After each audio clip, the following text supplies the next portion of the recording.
Hey Lisa, do you have a minute? I'm feeling a bit stressed about my semester in Spain next year, and I could really use some advice. Of course, Mark. I did my exchange in Madrid 2 years ago, so I know exactly how overwhelming it can be. What's worrying you the most? Well, to be honest, it's the accommodation. I've been accepted into the university housing, but I haven't received the final confirmation email yet. I'm worried I'll end up having to find a last-minute flat share, and you know how hard that is from abroad. I totally get that. The university housing office can be slow, but they rarely leave students without a place. Try sending them a polite follow-up email this week. In the meantime, have you thought about the language barrier? Yeah, that's another thing. My Spanish is okay, but I'm terrified of making mistakes in everyday situations. Don't stress about being perfect. The best thing I did was join a local language exchange group. You meet locals who want to practice English, and you help them with Spanish. It's low pressure and a great way to make friends. That's a brilliant idea. I'll look into that. What about money? I've saved up, but I'm planning to cook most of my meals at home to keep costs down. Eating out in Europe seems so expensive. Smart move. Local markets are cheap and the produce is amazing. Just remember to budget for travel and weekend trips too. Oh, and before you fly, make sure you sort out your student visa. Don't leave it until the last minute like I did. Good point. I have my embassy appointment scheduled for next Tuesday. Thanks, Lisa. I feel much better already.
Welcome back to Community Voices. Today we're speaking with Tom Harris, a local photographer who started a project called Faces of Our Town. Tom, what inspired you to do this? Thanks for having me. Well, a few years ago, I was walking down the high street and I realized how many amazing independent shop owners there were. But with the rise of online shopping, a lot of them felt invisible and undervalued. I wanted to use my camera to give them a platform and show the human side of our local economy. That's a wonderful initiative. Was it difficult to get started? The biggest challenge at the beginning was definitely time. These shop owners are incredibly busy. Convincing them to take 15 minutes out of their day to stand in front of a camera was tough. I had to assure them it wouldn't disrupt their business. And how have the shop owners reacted to the project? Surprisingly well. Most of them are initially a bit shy and awkward, but once we start chatting about their business, they completely relax. The photos turn out really natural. Has the project made a tangible difference in the community? Absolutely. It's helped shop owners connect with each other, and customers often come in specifically because they saw the portrait and read the story online.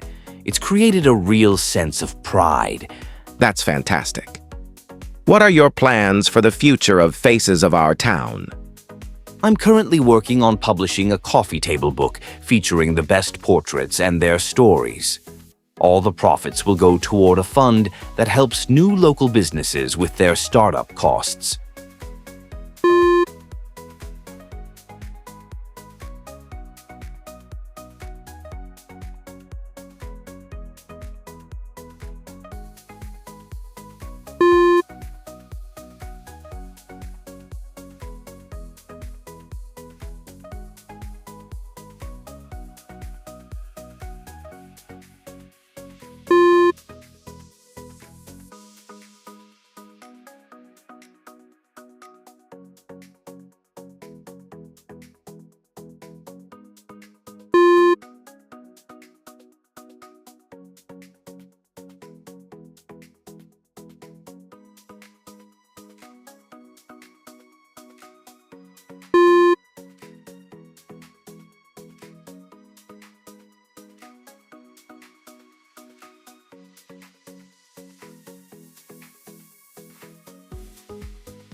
Looking back, the camping trip I took with my 3 friends last summer is my favorite travel memory, but it certainly didn't start that way.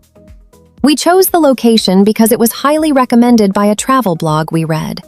It was supposed to be a secluded spot near a beautiful lake, perfect for hiking and stargazing. However, on the very first day, the weather turned against us.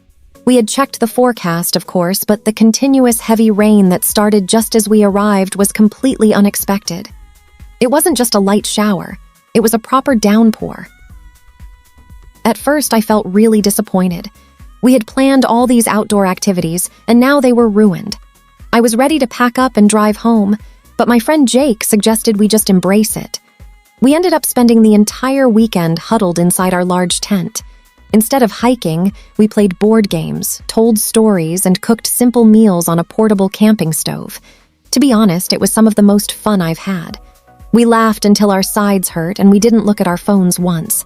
In hindsight, I realized that the best memories often come from unexpected and challenging situations, not the perfectly planned ones. We didn't see the lake, and we didn't stargaze, but we bonded in a way we never would have if the sun had been shining.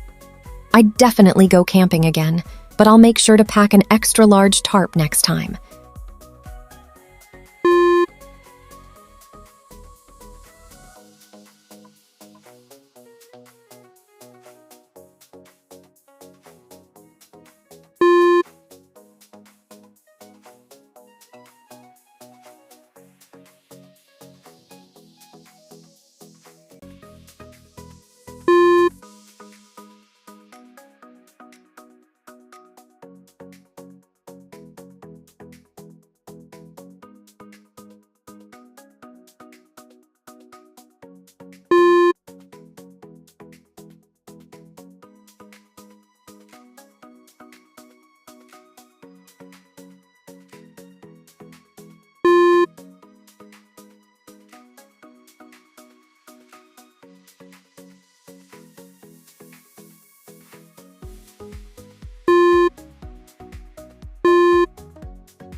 Good morning, everyone. Thank you for coming. As many of you know, the Student Council has been working on a new Green Campus initiative. Our main goal is simple but ambitious: to significantly reduce the amount of plastic waste generated on our campus by the end of this academic year. Starting next Monday, you will notice a major change. We are installing new, clearly color-coded recycling bins in every hallway, dormitory, and cafeteria. Blue for paper, green for plastics, and black for general waste. Now, some of you might remember the recycling program we tried 2 years ago. Why did that fail? The main issue was confusion. The old bins weren't labeled clearly, so students found the system too complicated and ended up throwing everything into the general trash. We've learned from that mistake. The new bins have picture guides showing exactly what goes where. To help everyone get used to the new system, we are hosting a upcycling workshop next Friday afternoon in the Student Union. At this workshop, participants will learn how to make useful, everyday items out of recycled materials, like turning old plastic bottles into plant pots. We need your help to make this work. I'm asking every one of you to attend the workshop if you can, and more importantly, to encourage your friends and flatmates to join the movement. Small changes in our daily habits can lead to a massive environmental impact. Thank you.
Welcome back to City Life, Today, we're talking about a vehicle that is taking our streets by storm, the electric bicycle or e-bike. Dr. Evans, why are we seeing such a sudden surge in their popularity? Thanks for having me. The primary reason is practicality. E-bikes allow people to commute longer distances to work or school without arriving sweaty and exhausted. The electric motor gives you a boost, making hills and headwinds much easier to manage. And from an environmental perspective, they must be a positive change, right? Definitely. Unlike cars and motorcycles, e-bikes produce zero direct emissions. If more people swap their car commute for an e-bike, it significantly reduces the city's overall carbon footprint. Host. However, I've heard some concerns about safety. What are the main risks? Dr. Evans. The biggest issue is speed and infrastructure. E-bikes can travel much faster than traditional bicycles. When riders travel at high speeds on narrow paths meant for pedestrians, it creates a dangerous situation for everyone. Host. So how should city planners manage this increase in e-bike usage? Dr. Evans. Banning them isn't the answer. Instead, cities need to invest in better infrastructure. We need to build wider, dedicated bike lanes that are physically separated from both car traffic and pedestrian walkways. Host, finally, what is your overall outlook on the future of e-bikes in our cities? Dr. Evans. I'm cautiously optimistic. They are a fantastic, positive change for urban mobility, but only if cities manage the infrastructure and safety regulations correctly. If we get that right, they will be a permanent and beneficial part of our transport system.